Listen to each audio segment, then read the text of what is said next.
Salut la team, j'espère que vous allez bien. On se retrouve pour parler de l'UFC 310 et plus précisément du combat entre Cyril Gane et Alexander Volkov. Cyril s'est imposé à décision, par décision partagée et un juge qui donne la victoire à Volkov. Au moment où cette vidéo elle sort, sur mon compte TikTok, il y a une vidéo qui sera sortie où je donne mon avis sur le scoring du combat simplement. Dans tous les cas, ce que je peux dire sans développer plus, c'est que le combat est très serré. C'est pas forcément un vol. Ça joue sur un round et sur certaines séquences d'un round. Donc, comme ça arrive assez régulièrement en MMA, le combat n'est pas forcément un vol. C'est juste que le scoring est dur à faire, surtout pour un juge qui n'a pas les ralentis, etc.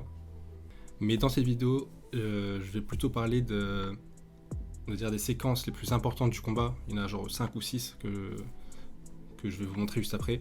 Tout simplement pour vous montrer un peu humblement, mais ce qui m'a déçu personnellement et ce qu'on peut trouver encourageant ou plutôt inquiétant justement pour la suite.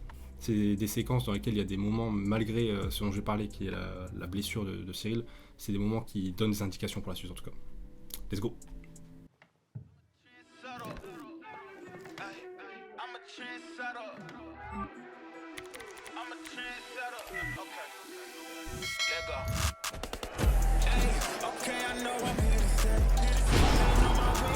Bon, vous en avez sûrement entendu parler, mais du coup, Cyril Gane s'est cassé le gros orteil et 2 métacarpes. Donc en gros, il y a 3 orteils de cassés sur ce coup de pied-là.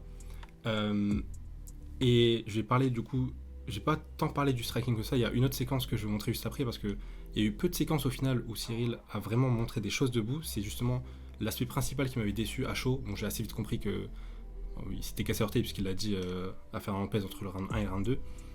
Donc à chaud, j'étais déçu de la perte de Cyril debout. Maintenant, je la comprends totalement et j'ai juste montré quelques séquences où justement c'est assez encourageant vu la blessure qu'il avait, qu'il ait réussi à faire ça à Volkov. Par contre, ce que je trouve intéressant, c'est que le premier coup significatif que Cyril envoie, parce que ce kick là, ce front kick, c'est le premier coup qu'il envoie, le premier gros coup qu'il envoie dans le combat, et Alexander Volkov est capable de le faire tomber sur ce premier coup significatif. Je trouve que ça reste important si t'es la team de Cyril ou si t'es Cyril de prendre ça en compte, parce que même si c'est pas Volkov l'a pas contré littéralement, lui a pas fait mal littéralement, il a juste été capable d'attraper suffisamment le kick pour l'emmener au sol, et en vrai c'est quand même assez important. Je dirais pas que c'est forcément inquiétant pour la suite, mais en tout cas c'est un détail qu'il faut comprendre, et il faut juste essayer de réussir à savoir pourquoi est-ce que Volkov a réussi à l'attraper aussi facilement entre guillemets. Dans tous les cas, Cyril tombe au sol sur ça, et parmi les points qui m'ont vraiment fait kiffer dans le combat, et parmi les points que je trouve vraiment encourageants dans le combat, il y a la séquence qui va suivre. Du coup, après le kick, le premier front kick de Cyril, il se retrouve dans cette position-là, avec Volkov au-dessus de lui, et tout ce qu'il va mettre en œuvre là pour se relever, c'est vraiment très propre. Il prend aucun coup, il laisse pas la possibilité à Volkov de passer les positions, alors que Volkov veut vraiment stabiliser justement une bonne position au sol. Donc franchement, pour le coup, c'est vraiment encourageant comme je l'ai dit. Et je vais vous montrer du coup la suite parce que là pour l'instant il empêche juste Volkov d'avancer. Alors du coup, il avait empêché Volkov de passer en position montée de 3/4 en gros.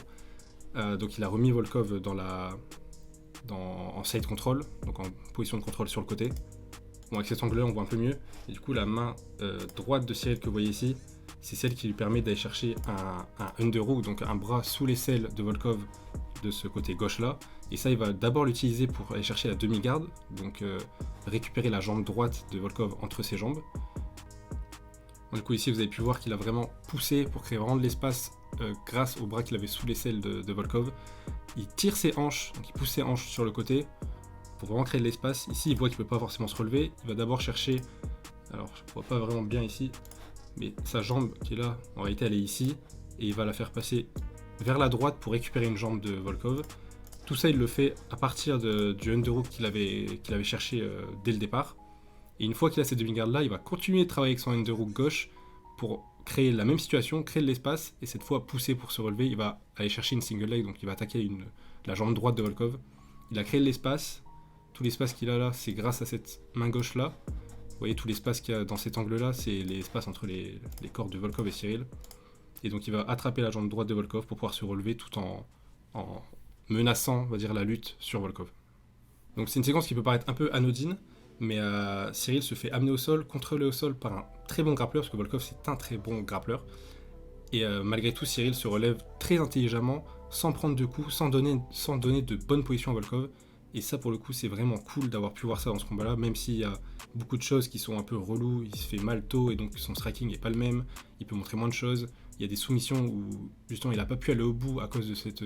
Enfin, en tout cas, d'après lui, hein, à cause de cette blessure-là. Donc c'est cool de voir qu'il y a un vrai travail technique, une fois qu'il est sur le dos, pour se relever, sans se mettre dans des situations risquées. Bon, pour cette deuxième séquence-là, on va passer assez vite, pardon, mais ça reste quelque chose d'assez encourageant aussi. Ça fait partie des points positifs du combat de Cyril d'après moi. La stratégie qu'a expliqué Fernand Lopez après le combat, c'était de garder Volkov à distance, puis petit à petit aller chercher des takedowns pour l'amener au sol et le soumettre. Et Cyril, au bout de 2 minutes 30 dans le combat, il a réussi à faire ça, malgré la blessure. Donc c'est pour ça que je dis que c'est bien encourageant. Il passe en dessous du bras arrière de Volkov, qu'il avait bien vu venir. Il va chercher le double leg. Il le relève, il le balance sur le côté et il l'amène au sol. Bon, il finit dans sa garde, ce qui est un peu dommage, mais en tous les cas, le takedown, le timing takedown et l'exécution du takedown, c'est vraiment beau. En tout cas, c'est assez propre. C'est effectué proprement. Et ouais, c'est plutôt cool de voir ça. Bon, ensuite, il y a deux choses qui sont un peu moins encourageantes. C'est pas forcément inquiétant, mais en tout cas, c'est des points à relever qui sont plus des points négatifs dans la performance de Cyril qu'autre chose. Ici, il se relève.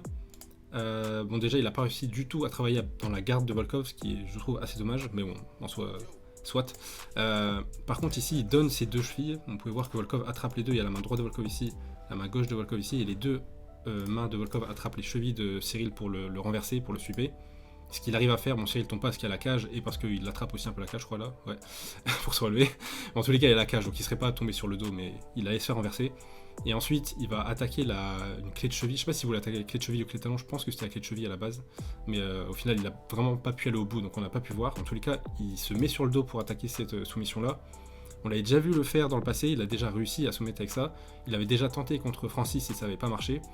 Je trouve, malgré tout, même si c'est un point que, en termes de on va dire, stratégie, c'est pas vraiment de la stratégie, mais en termes de stratégie, en tout cas, on va dire de fight IQ, si je puis dire, c'est pas le meilleur des choix d'après moi, parce que t'as mal au pied, tu sais que tu t'es blessé, tu sais que debout c'est un peu compliqué, t'as réussi ton takedown, là t'as la possibilité de travailler en étant au-dessus, en ayant Volkov sur le dos, ce qui est une bonne chose, et tu tentes une soumission qui est quand même assez compliquée à passer, même si probablement qu'il est très fort dessus, elle est compliquée à passer, et c'est une soumission qui est dangereuse dans le sens où si tu la rates, bah t'es sur le dos en fait. Donc le fait qu'il tente, moi ça me dérange pas tant que ça, parce que en soi c'est le premier round, et prendre des risques pour finir le combat c'est cool justement, mais je trouve ça, sachant qu'il était blessé, je trouve ça dommage qu'il ait tenté alors qu'il pouvait vraiment faire mal à Volkov en étant au-dessus de lui et en sécurisant probablement le premier round encore plus que ça. Bon, alors autant la clé de cheville, comme j'ai dit, pour moi il y avait d'autres choix qui étaient peut-être plus optimaux, on va dire. Mais par contre, cette tentative de guillotine là, moi j'ai beaucoup aimé. Il y a une tentative takedown de Volkov. Je sais pas si vous voyez du coup la jambe là de Cyril, mais il l'avait placée à l'extérieur, donc il l'avait placée ici en barrage pour commencer à défendre. Et il a fait le choix de remettre sa jambe intérieure pour on va dire, donner envie à Volkov de continuer à attaquer, pour lui-même attaquer la guillotine. Vous voyez, il remet la jambe au milieu et il va attaquer la guillotine. Moi j'ai vraiment aimé cette tentative là parce que c'est la toute fin du round et ça lui permet de sécuriser le round en étant vraiment dangereux, en ayant une vraie tentative de guillotine qui est bien entamée, même s'il n'arrive pas à faire taper Volkov. On voit que la soumission est entamée et dans les yeux des juges, une guillotine comme ça en fin de round, ça lui permet de sécuriser le round. Donc là pour le coup je trouvais que c'est un vrai bon choix. Dommage qu'il n'ait pas réussi à la finir, mais en tous les cas c'était bien tenté et c'était même fait assez intelligemment en donnant envie à Volkov de continuer à attaquer pour attaquer la soumission. Je vais juste parler d'une seule séquence de striking parce que justement je la trouve encourageante pour la suite. Bon, c'est un peu dans l'idée de ce que fait Cyril à la base debout qui est bien, mais dans ce combat là il y avait très peu de mouvements, presque pas de feinte, il mettait pas vraiment de volume, de rythme, alors que c'est ce dont il avait besoin pour battre Volkov, pour le dominer debout, donc c'est pour ça que c'était un peu particulier. Mais malgré tout il y a cette séquence là où il sort sur l'extérieur, vous pouvez voir le pied de Cyril ici, et sur l'extérieur de la position de Volkov. Donc il sort sur l'extérieur et ici il vient réattaquer et c'est exactement ce dont il avait besoin pour battre Volkov à la base, c'était réussir à soit rentrer sur l'extérieur, soit sous Volkov et réussir à envoyer des combinaisons à partir de ça. Là il passe sur l'extérieur et quand Volkov recule, il va attaquer 1, 2 et derrière il fait même le mouvement pour repasser en dessous même s'il ne le fait pas à 100%. Et il touche bien Volkov, et c'est un des gros moments du round 2. C'est l'un des moments qui fait basculer le round en sa faveur pour les, je pense, pour les deux juges qui donnent le round en tout cas. Donc c'est un vrai bon moment de la part de Cyril, malgré le manque de mobilité et d'appui à cause de la blessure. Et d'ailleurs, juste après, donc il va commencer à attaquer un takedown. Volkov défend en tentant une guillotine. Il y a quelque chose d'autre que j'ai beaucoup aimé de la part de Cyril, c'est que c'est une belle adaptation selon la situation. Là, Volkov attaque la guillotine. Cyril va chercher une main à l'intérieur, le bras droit que vous voyez ici, et la main gauche, elle est, il me semble qu'elle est soit elle est sur la hanche, soit elle est au-dessus, je me souviens plus bien. Dans tous les cas, il va se servir de ça, je crois qu'elle était au-dessus à la base, il va servir de ça pour emmener Volkov au sol et passer sur le côté, donc éliminer la tentative de guillotine. Donc pour ceux qui ne savent pas, s'il y a une guillotine de ce côté-là, et que le corps est à l'opposé et du coup, on va dire à l'extérieur des jambes, mais à l'opposé, en vrai, c'est impossible de finir une guillotine, et ça laisse une possibilité pour attaquer la Van Flue Choke, qui est une soumission que Cyril va tenter juste après ici.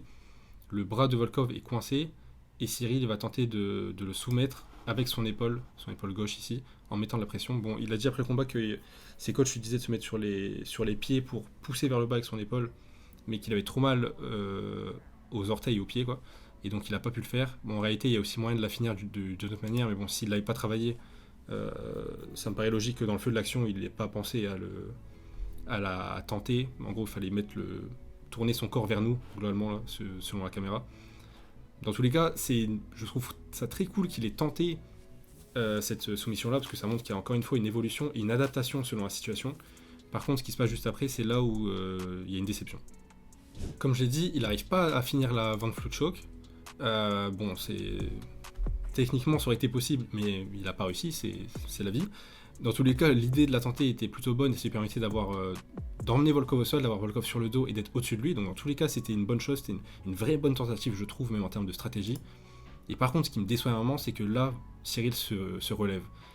Dans les 3 premières minutes du round, Cyril a du mal debout contre Volkov. Il a 2 bonnes séquences debout, mais ce qui aurait vraiment pu faire la différence, c'est s'il était resté au-dessus là dans les 30 dernières secondes et qu'il a réussi à mettre juste un petit peu de dégâts.